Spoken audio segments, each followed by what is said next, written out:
Constitué aussi bien de civils, de divers profils que des militaires et anciens militaires, ayant quitté le territoire national pour participer à des opérations de propagande et de déstabilisation.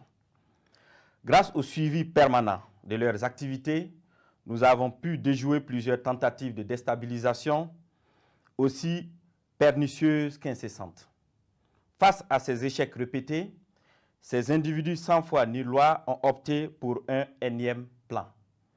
Ce énième plan consistait d'une part à signer un contrat avec des groupes terroristes baptisés les centraux et d'autre part à leur donner des formations spécifiques dans la zone du centre-est pour la prise d'objectifs qui ont été consignés dans leur contrat.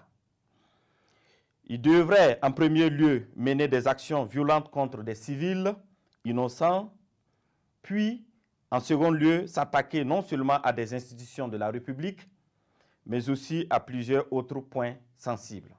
La première attaque précurseur de cette opération était celle de Barsalgo le samedi 24 août 2024, qui consistait à massacrer le maximum de populations civiles pour créer le désarroi et le chaos au sein de ces populations et ébranler de ce fait la nation entière, facilitant ainsi l'exécution de l'action principale. Le plan prévoyait l'infiltration de plusieurs groupes terroristes. Le premier groupe, chargé de mener l'action principale à partir du 29 août 2024, était composé de 150 terroristes venus du centre-est. Ils devraient se diriger vers la zone de Sapui, puis remonter sur Ouagadougou en vue de prendre le palais présidentiel 6 à Koulouba. Le deuxième groupe devrait attaquer la base de drones militaires pour empêcher toute riposte de nos forces. Le troisième groupe, venu du territoire ivoirien, avait pour objectif de mener des attaques dans la zone de Mangodara pour disperser nos forces combattantes. D'autres groupes devraient cibler l'aéroport pour bloquer tout renfort extérieur, notamment la pose de tout aéronef ami. Durant ces investigations, nos services de renseignement ont été alertés de l'arrestation de 2 individus suspects sans papier d'identité à un poste de contrôle à l'entrée de la ville de Niamey le 29 août 2024. Après des auditions rigoureuses, ils ont révélé être accompagnés d'un certain Akouchi qui avait déjà passé le 10 postes de contrôle. Ce dernier a été arrêté plus tard, le lendemain, le 30 août 2024, à la gare Rimbo, à Niamey, alors qu'il tentait de s'échapper.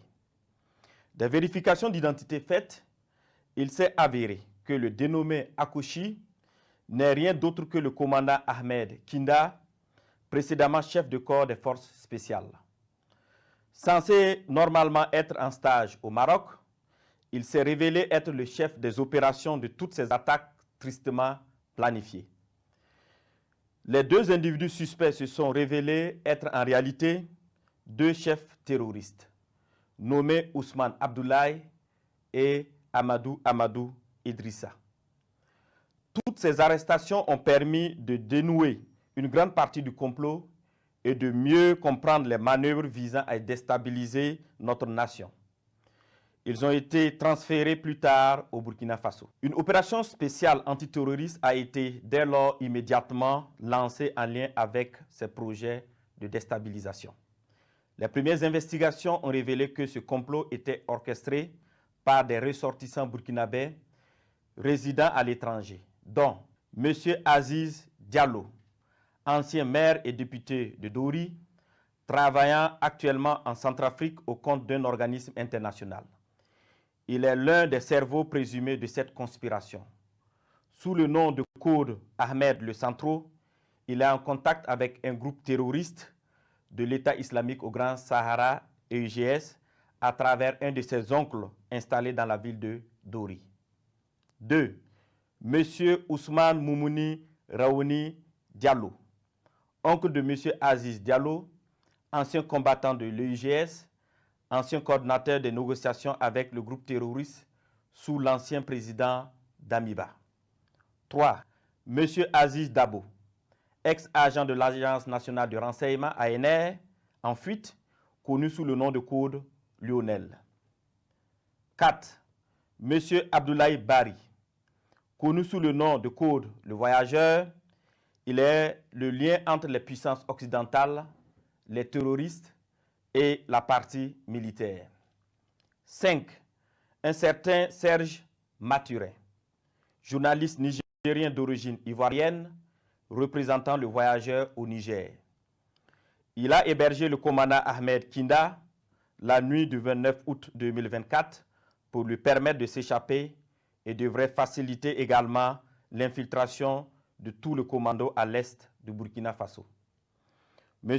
Abdoulaye Bari lui avait demandé de garder par devers lui 4 téléphones satellitaires de marque Touraya destinés aux opérations funestes. 6. M. Djibril Yipene Bassolé, ancien ministre des Affaires étrangères du Burkina Faso. 7. M. Newton Ahmed Bari, ancien président de la CENI. 8. M. Alpha Bari, ancien ministre des Affaires étrangères du Burkina Faso. 9. Le commandant François Zungrana, alias César. 10. Le commandant Herman Zongo, qui renseignait sur les positions des vecteurs aériens et des mouvements de l'armée. 11.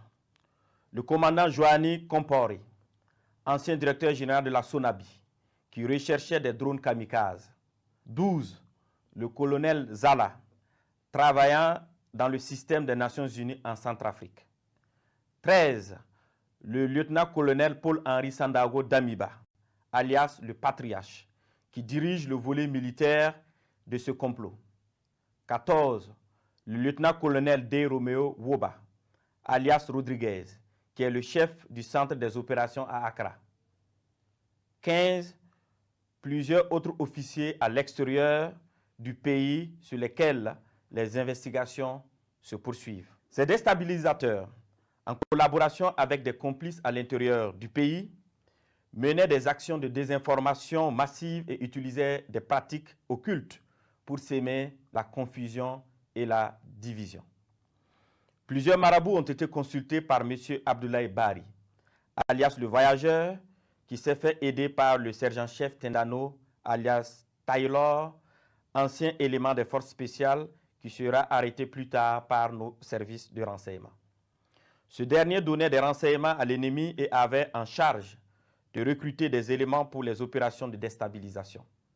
Il a en outre pris contact avec son père, marabout très connu dans la zone de Bogandé, afin qu'il travaille à ce que les infiltrations des terroristes se passent très bien. Suite à l'arrestation du commandant Ahmed Kinda, alias Akoshi, et des 2 chefs terroristes, il avait été convenu dans un premier temps de ne pas divulguer l'information pour permettre ainsi nos services de découvrir toute l'étendue du réseau. Les communications interceptées ont révélé l'implication de plusieurs opérateurs économiques dans le complot. Des enregistrements de ces communications seront bientôt diffusés au public dans les prochains jours. D'autres leaders de la société civile participant aux échanges via un groupe WhatsApp dénommé IB Dégage sont également impliqués dans cette vaste entreprise. La plupart des réunions de planification se menaient au Ghana, dans le quartier Ashimota, à l'hôtel Jidi Lodge à Accra.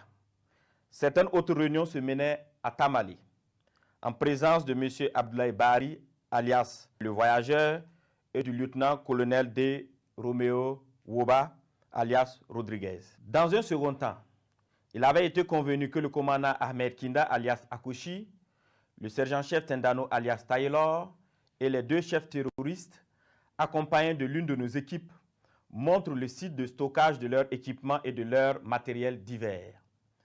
Ce lieu, sous la garde des terroristes à la solde du commandant, a été localisé non loin de la ville de Tenkodogo.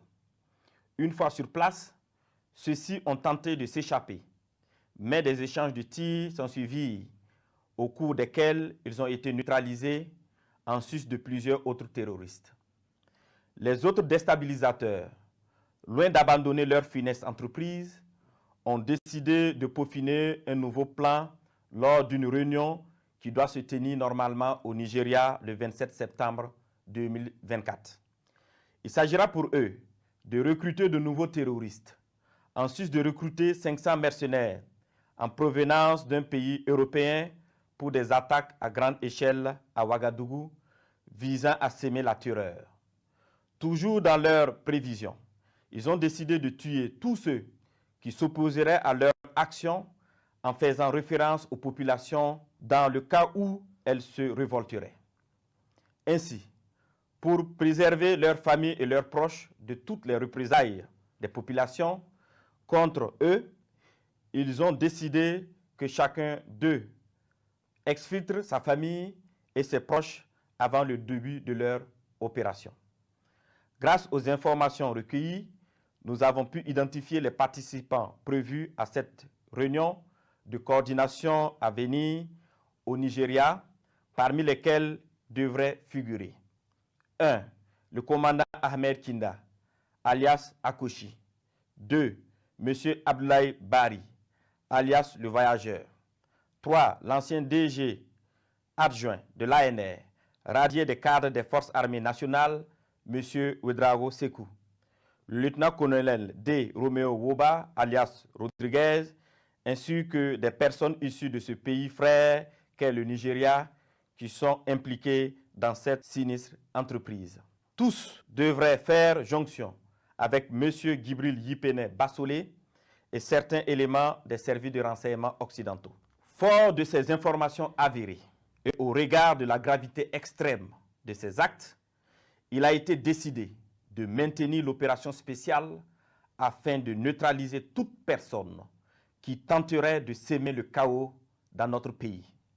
Des instructions fermes ont été données pour rétrocéder au service de renseignement burkinabé l'ensemble des dossiers initialement judiciarisés afin de reprendre les auditions.